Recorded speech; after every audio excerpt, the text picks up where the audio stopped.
पौधे एवं one, plant and forest, और ये राजस्थान के विशेष संदर्भ में हम बातचीत करेंगे। हमने अभी तक जाना कि नेचर में बहुत तरह के पौधे हैं, बहुत तरह के हैबिटाट हैं, हर्ब ट्री हैं, और इनमें से बहुत तरह के आवास बनाते हैं। लेकिन ये पौधे जब अपने एक विशेष कंपोजिशन में अगर ये जब उगते हैं तो एक फॉरेस्ट को जन्म देते हैं, फॉरेस्ट बना देते हैं। तो ये जो फॉरेस्ट क्या है, अगर हम किसी एक जगह पे देखें और वहाँ पर बहुत सारे पौधों का एक कवरेज है, उस ज़मीन को पौधों ने कवर किया है, वृक्षों ने कवर किया है, तो आमतौर पे हम उसको फॉरेस्ट कहते हैं, वन कहते हैं। तो हमारे राजस्थान में बहुत तरह के वन हैं, हमारे देश में बहुत तरह के वन हैं, और ये जो पौधे हैं हम जानते हैं यही वनों को बनाते हैं। तो हम अगर पौधों के बारे में हमारी जानकारी है तो हमारी वनों के बारे में भी जानकारी होगी, और अगर हमारी वनों के बारे में जानकारी है तो हम पौधों के बारे में भी जानकारी हमारी बढ़ेगी। इसलिए पौधों की जानकारी होने के बाद हमको वनों की जानकारी भी होनी चाहिए, क्योंकि हम जब नेचर में जाते हैं, सेंचुरीज में जाते हैं, नेशनल पार्क में जाते हैं, किसी भी प्रोटेक्टेड एरियाज में जाते हैं, तो वहाँ पौधे की बजाय हमको सुनने को मिलता है वन, फॉरेस्ट शब्द वहाँ ज़्यादा सामने आता है। तो आज हम फॉरेस्ट के बारे में बातचीत करेंगे और जानेंगे कि पौधे और फॉरेस्ट में क्या क्या रिलेशन है। जैसा मैंने कहा, वन वो जगह है जहाँ भूमि तल किसी न किसी ट्रीज़ की, चाहे वो एक जाति के ट्रीज हों या वो मिश्रित बहुत सारी जातियों के ट्रीज हों, उस ट्री ग्रोथ के से कवर है। और ट्री ग्रोथ के नीचे बहुत तरह की अंडर ग्रोथ, यानी कि ट्रीज के नीचे बहुत तरह की बुश भी उग सकती हैं, बुशेज भी उग सकती हैं, हर्ब्स भी उग सकती हैं, और क्लाइंबर, लियानाज, कई तरह के पौधे उगे मिलेंगे। जो हमने पहले हमने देखा था, बहुत तरह के जो हैबिट हैं, वो बहुत तरह की हैबिट हमको एक साथ वहाँ उगी हुई मिलेंगी, और उनका उगने का एक क्रम होगा। जिनको सबसे ज़्यादा लाइट चाहिए वो सबसे लंबाई में ज़्यादा होंगे, वो वृक्ष सबसे ऊंचे चले जाते हैं जिनको सबसे ज़्यादा लाइट चाहिए, और उनसे जिनको कम लाइट चाहिए वो उन वृक्षों से नीचे उगेंगे, और उनको भी कम जिनको लाइट चाहिए वो और भी नीचे उगेंगे, और जिनको सबसे कम लाइट चाहिए वो कहीं न कहीं ज़मीन के ऊपर, बिल्कुल ग्राउंड के ऊपर उगते हैं, ग्राउंड फ्लोर के रूप में उगते हैं। तो इस तरह अगर फॉरेस्ट में जाएँ तो आपको कई लेयर मिलेंगे, कई परतें मिलेंगी। तो फॉरेस्ट की ये जो लेयर अगर ज़्यादा हैं तो हम कहेंगे हमारा फॉरेस्ट मल्टी स्टोरीड फॉरेस्ट है। जैसे हमारे घरों की मंजिल होती है, हम कहते हैं कि हमें ये बिल्डिंग 3 मंजिल की है, या ये बिल्डिंग 2 मंजिल की है, या 5 मंजिल की है, या 4 मंजिल की है। इसी तरह फॉरेस्ट अपना आप एक बिल्डिंग है, और उस बिल्डिंग में बहुत सारे एनिमल उसमें रहते हैं। तो उसमें कई मंजिल हैं, कुछ ऊपर की मंजिल में रहते हैं, कुछ और नीचे की मंजिल में एनिमल रहते हैं, कुछ और नीचे की मंजिल। तो हमारा जो फॉरेस्ट है वो बहुमंजिला फॉरेस्ट, अगर 3 मंजिल हैं तो हम कहेंगे हमारा ट्राई स्टोरीड फॉरेस्ट है, 3 मंजिल स्टोरी या त्रिमंजिला फॉरेस्ट है। 2 मंजिल भी हो सकती हैं, 1 मंजिल भी हो सकती है। तो ये फॉरेस्ट के इन सारी चीज़ों को ध्यान में रखते हुए इनका वर्गीकरण किया गया। तो वर्गीकरण जो फॉरेस्ट का है ये 2 तरह से किया जाता है। एक है लीगल वर्गीकरण, कानूनी रूप से जंगल किस तरह का है, कैसा है, और दूसरा है आपका इकोलॉजिकल या बायोलॉजिकल वर्गीकरण। पहले मैं बात करूँगा कानूनी, जो वैधानिक तरीका है जंगल को बांटने का, क्लासिफिकेशन करने का, वो, और उसका आधार बनता है हमारा forest act, Indian forest act 1927। ये इंडियन एक्ट है, और उसी एक्ट की आधारशिला पर राजस्थान सरकार ने अपना एक्ट बनाया, और वो है राजस्थान फॉरेस्ट एक्ट 1953 का एक्ट है। तो जब हम एक्ट को देखते हैं, राजस्थान फॉरेस्ट एक्ट को देखते हैं, तो इस फॉरेस्ट एक्ट में 3 कैटेगरी वनों की दी गई हैं, वैधानिक 3 तरह कैटेगरी दी हैं। एक है रिजर्व फॉरेस्ट, जिसको RF कहते हैं, या जिसको आरक्षित वन कहेंगे हिंदी में। दूसरा है PF या प्रोटेक्टेड फॉरेस्ट, जिसको रक्षित वन कहेंगे हिंदी में। और एक है अनक्लास फॉरेस्ट, या जिसको अवर्गीकृत वन कहेंगे। तो 3 कैटेगरी हुई, प्रोटेक्टेड, आपका रिजर्व और अनक्लास। रिजर्व फॉरेस्ट क्या है, जिसको रिजर्व फॉरेस्ट RF भी कहते हैं। ये वो वन है या वो वन प्रकार है जिसकी पूरी मिल्कियत, जिसकी पूरी ऑनरशिप गवर्नमेंट की है, सरकार की है, और इसका जो प्रोडक्ट है, उपज है, जो भी वहाँ से पैदा हो रहा है, उसके सारी उपज पर या उसके कुछ हिस्से पर सरकार का ही पूरी तरह से स्वामित्व होता है। सरकार ही उसकी मालिक होती है उस प्रोडक्ट की, क्योंकि सरकार का जंगल है तो सरकार ही उसके प्रोडक्ट लेगी। आपने जंगलों में देखा, कई जगह बांस कट रहे हैं, कई जगह ट्रीज कट रहे हैं, कूप कट रहे हैं, सागवान कट रहे हैं, साल कट रहे हैं, वो सरकार उस सारी प्रोडक्ट वो सरकार का है, क्योंकि सरकार अपने रिजर्व फॉरेस्ट से काट रही है। दूसरी कैटेगरी है वो है आपका प्रोटेक्टेड फॉरेस्ट, रक्षित, यानी सरकार, स्वामित्व तो सरकार का है, लेकिन सरकार उसकी जो उपज है या उसके उपयोग उपभोग का अधिकार अपनी प्रजा को या अपने स्थानीय आसपास के लोगों को दे सकती है। जैसे रेलवे लाइन के दोनों तरफ अगर हमने फॉरेस्ट डेवलप कर दिया, अब ये उसको एक प्रोटेक्टेड फॉरेस्ट सरकार घोषित कर सकती है। उसके विभिन्न लाभ स्थानीय जनता को लेने के लिए सरकार स्वीकृति जारी कर सकती है। ऐसे सड़कों के किनारे जो शेल्टर बेल्ट है, उसमें सरकार चाहे तो लोगों को लाभ लेने के लिए स्वीकृति दे सकती है।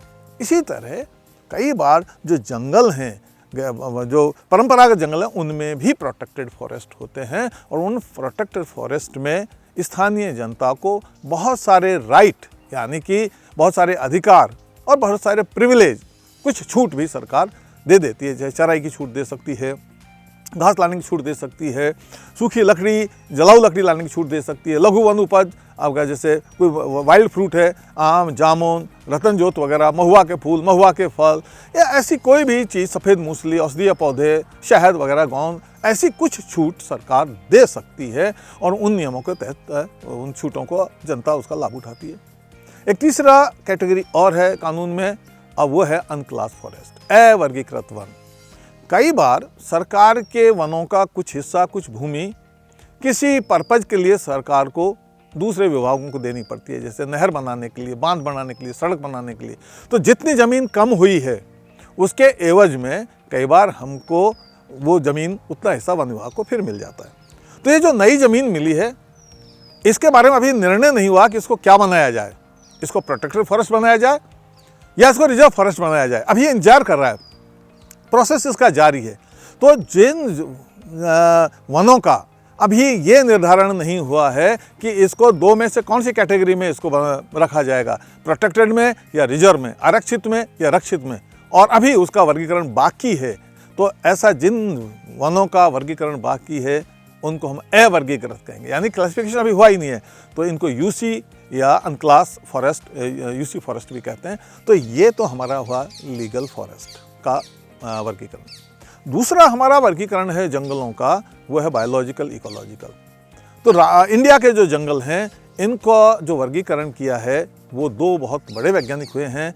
एक हुए हैं H.G. चैंपियन और दूसरे हुए S.K. सेठ।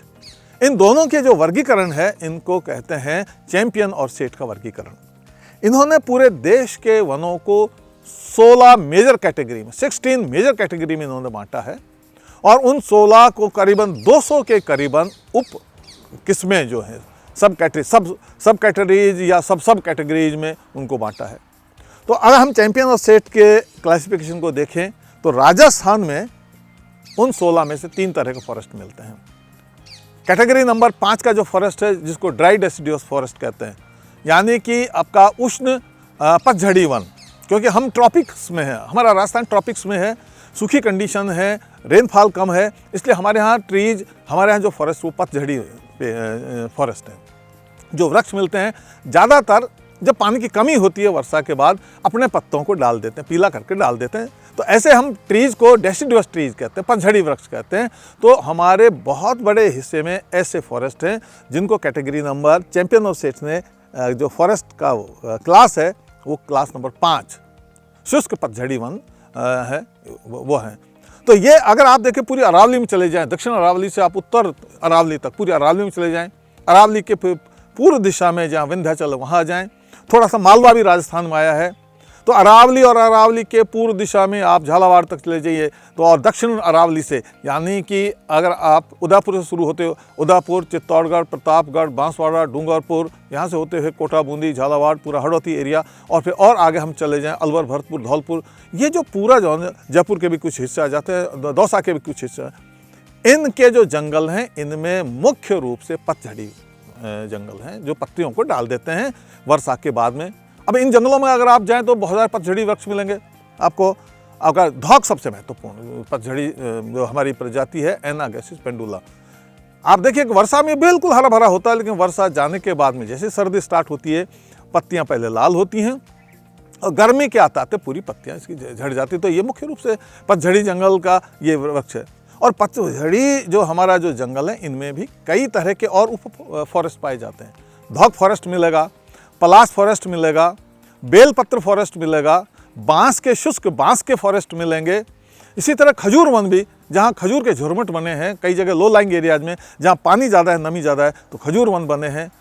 इसी तरह कई जगह आपका एल्कलाइन जो सॉइल है उसमें एल्कलाइन स्क्रब भी बने हैं।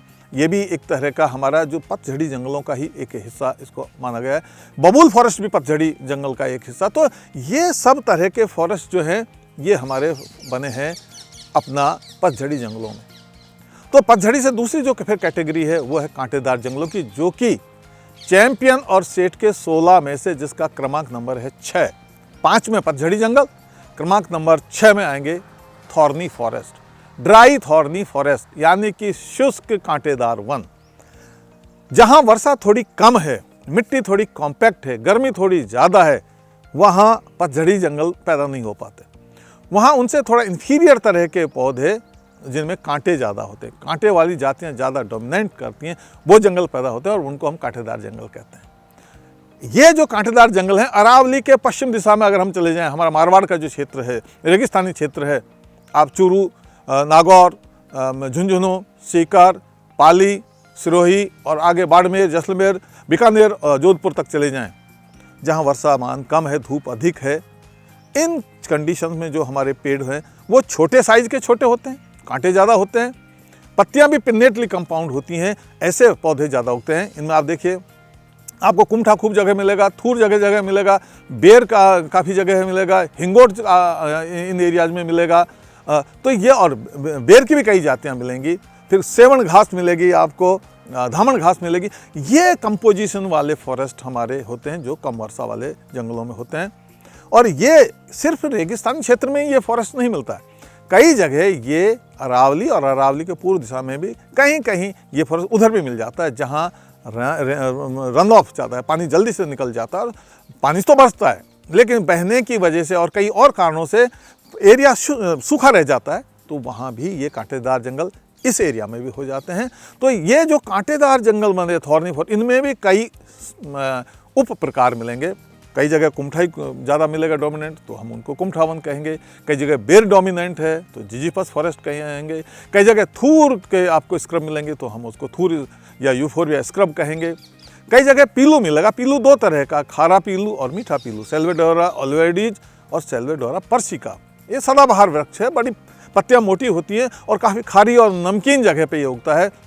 वेस्टर्न राजस्थान में आप जाएं तो सांभर, डीडवाना, ये ऐसी जगह हैं, पचभद्रा, जहाँ काफ़ी खारापन है, वहाँ पे ये जंगल पैदा होते हैं। तो ये पीलू स्क्रब, जो आपका सेल्वेडोरा स्क्रब भी आपको कई जगह मिलेगी इस क्षेत्र में। तो हम इकोलॉजिकल और बायोलॉजिकल कॉन्टेक्स्ट में राजस्थान के फॉरेस्ट के क्लासिफिकेशन की बात कर रहे थे, तो हमने दो तरह के फॉरेस्ट टाइप को हमने समझ लिया। एक तो डेसिडिवस फॉरेस्ट यानी कि जो पतझड़ी वन है, दूसरा थॉर्नी फॉरेस्ट। तीसरा जो फॉरेस्ट है राजस्थान में, वो एक बहुत ही विशिष्ट तरह का फॉरेस्ट है और वो चैंपियन और सेठ का कैटेगरी नंबर जो 8 के फॉरेस्ट हैं, ग्रुप नंबर 8 के फॉरेस्ट हैं, ब्रॉड लीव्ड हिल फॉरेस्ट। ये जो ब्रॉड लीव्ड हिल फॉरेस्ट है, बड़ा स्पेशल तरह का फॉरेस्ट है राजस्थान का, जो सिरोही ज़िले में एकमात्र जो हिल स्टेशन है हमारा mount Abu wild life sanctuary, वहाँ पर ये फॉरेस्ट है। और ये फॉरेस्ट जो माउंट आबू जब हम जाते हैं, ऊपर की तरफ वाले जो हिस्से हैं वहाँ पर ये कन्फाइंड कर रहा है। छिपाबेरी से जो हम ऊपर जाते हैं, जहाँ काफ़ी टेम्परेचर लो हो जाता है, रेनफॉल भी बहुत बेटर हो जाता है। आप देखिए, रेनफॉल करीब करीब 1500 mm पर एनम रेनफॉल वहाँ हो जाता है। ये फॉरेस्ट वहाँ पर कन्फाइंड हो रहा है। इस फॉरेस्ट की खास बात यह है कि एक सेमी एवरग्रीन तरह का फॉरेस्ट है राजस्थान का, और इतने बड़े राजस्थान में सिर्फ यही एक ऐसी लोकेशन है जहाँ ब्रॉड लीव्ड हिल फॉरेस्ट पाया जाता है। तो इस तरह देखें, राजस्थान का सबसे छोटा एक फॉरेस्ट टाइप ये ब्रॉड लीव्ड हिल फॉरेस्ट है। इस फॉरेस्ट के अगर कंपोजिशन को देखें हम, तो यहाँ बहुत सारी सेमी एवरग्रीन स्पीसीज मिलती है, जिनमें बहुत इंपॉर्टेंट स्पीसीज हैं जामुन। यहाँ कई तरह की जामुन आपको मिल जाएंगे। साइजीजियम क्यूमिनाई है, साइजीजियम हेनियनम। साइजीजियम हेनियन में एक जंगली एक एडिशन है हमारा, जो जामुन शहर में जिसके फ्रूट बिकने के लिए आते हैं, उसका वाइल्ड एडिशन है। नदी नालों के किनारे ये राइपेरियन फॉरेस्ट के रूप में ये मिलता है। आपको माउंट आबू के इस फॉरेस्ट में मैंगीफेरा इंडिका आम मिल जाएगा, आपको चंपा वहाँ पर मिल जाएगी। बहुत तरह के एरिथनाज यहाँ पर उगते हैं और जब ये एरिथना फ्लावरिंग करते हैं समर में तो जो दृश्य देखने लायक है वो एक अद्भुत दृश्य बनता है। फिर यहाँ कचनार भी आपको, बॉहिनिया वेरीगेटा आपको मिल जाएगा वाइल्ड में उगा हुआ इस फॉरेस्ट में। एक और ख़ास बात कि इस फॉरेस्ट की ये जो एवरग्रीन सेमी एवरग्रीन जो ट्री स्पीसीज हैं, इनके अगर नीचे अंडर स्टोरी में देखा जाए तो बहुत सारे सियोफाइट यानी कि शेड लविंग प्लांट, जो छाया जिनको पसंद है वो पौधे दिखेंगे और उनमें सबसे महत्वपूर्ण है कुछ बुशेज और फर्न्स। तो यहाँ आप देखिए दारू हल्दी जो है वो एक बुश जो कि हिमालयन स्पीसीज है वो यहाँ मिल जाएंगी। बुशेज में यहाँ वाइल्ड रोज भी मिलता है। उन वाइल्ड रोज में अगर आप देखें तो रोजा इन्वोल्यूक्रेटा बहुत इंपॉर्टेंट वाइल्ड रोज है। ये काफ़ी लंबी हाइट में चली जाती है, पूरी बॉडी पे छोटे छोटे कांटे होते हैं और यहाँ हेज के रूप में ये वाइल्ड रोज उगता है। और ये वाइल्ड रोज राजस्थान का एक रेयर डेटा स्पीसीज भी इसको माना गया क्योंकि इसमें काफ़ी छोटा सा इसका डिस्ट्रीब्यूशन है राजस्थान में। साथ ही हैबिटाट लॉस हो रहा है इसका, जो लेंटाना बढ़ता जा रहा है और दूसरे एक्सपांशन डेवलपमेंटल जो एक्सपांशन होते जा रहे हैं, इसकी रेंज श्रिंक होती हुई जा रही है। बेसिकली ये वहाँ के खेतों की हेजेज में ये पौधा मिलता है, स्ट्रेगलर टाइप का पौधा है, तो ये बहुत इंपॉर्टेंट पौधा है। ये माउंट आबू में मिलता है। रोजा मस्काटा वहाँ पर मिलता है और कुछ और दूसरे इंपॉर्टेंट पौधे जैसे कि अढ़टोड़ा बड़ौमी। नीचे की तरफ हम जब आते हैं राजस्थान की पहाड़ियों के जो फुट हिल्स हैं वहाँ अढ़टोड़ा वेसिका बहुत कॉमन है, लेकिन अढ़टोड़ा बड़ौमी एक छोटी सी रेस्ट्रिक्टेड एक डिस्ट्रीब्यूशन रेंज है माउंट आबू के ऊपर की तरफ। और इन दोनों स्पीसीज के फ्लावर्स को देखें तो आइडेंटिफाई बहुत आराम से कर सकते हैं। जो कॉमन स्पीसीज है अढ़टोड़ा वेसिका, उसके लिप के ऊपर, फूल के लिप पर वाइट रंग का फूल होता है और लिप पर लाल रंग की लाइनिंग्स का एक नेटवर्क दिखेगा। लेकिन अढ़टोड़ा बड़ौमी की अगर लिप पे देखें तो ये लाल, ये रेड कलर की जो लाइनिंग्स हैं ये एब्सेंट होती हैं।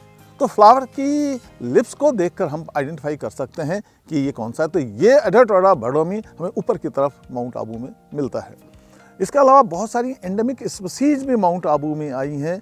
ऊपर की तरफ कुछ फर्न भी आई हैं जो एंडेमिक हैं और कुछ कॉमन फर्न तो बहुत सारी हैं। अगर आप फर्न्स के बारे में, जो कि हमने पहले हमारे मॉड्यूल्स में सीखा था टेरिडोफाइटा, तो जो टेरिडोफाइटा वर्ग के पौधे हैं वो यहाँ काफ़ी अच्छी संख्या में। उसका एक कारण भी है क्योंकि मॉइस्चर काफ़ी है और यहाँ जो है सेमी एवरग्रीन जो प्लांट्स हैं, एवरग्रीन प्लांट्स हैं, ट्रीज हैं, उनकी छाया राउंड द ईयर मिलती है। और फर्न्स को ग्रो करने के लिए छाया चाहिए, अच्छी ह्यूमिडिटी चाहिए और अच्छी मॉइस्चर चाहिए। तो ट्रीज के नीचे छोटे छोटे पॉकेट्स में ऐसे माइक्रो हैबिटाट क्रिएट हुए हैं जहाँ ये काफ़ी फर्न हमको दिखाई देती हैं। बहुत सारे ब्रायोफाइट भी यहाँ पर मिलेंगे। तो ये सेमी एवरग्रीन जो हमारा फॉरेस्ट है, इसकी कुछ विशेषता है। एक और इम्पॉर्टेंट चीज़ माउंट आबू के सेमी एवरग्रीन फॉरेस्ट में हमें देखने को मिलेगी और वो है रुडरल फ्लोरा। रुडरल फ्लोरा क्या है?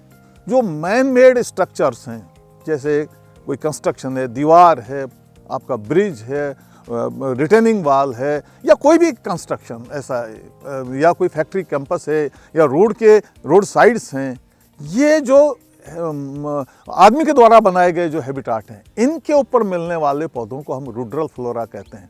अगर आप माउंट आबू में जाएं तो चूँकि मॉइस्चर खूब है, वो मॉइस्चर की वजह से दीवारों, वर्टिकल रॉक्स पर भी, वर्टिकल इस तरह की जो कंस्ट्रक्शन है उन पर आपको तरह तरह के, काउंटलेस तरह के आपको पौधे मिलेंगे, फर्न्स उगी हुई मिलेंगी। तो ये एक रुडरल फ्लोरा रिच जोन राजस्थान का यहाँ पर बना है।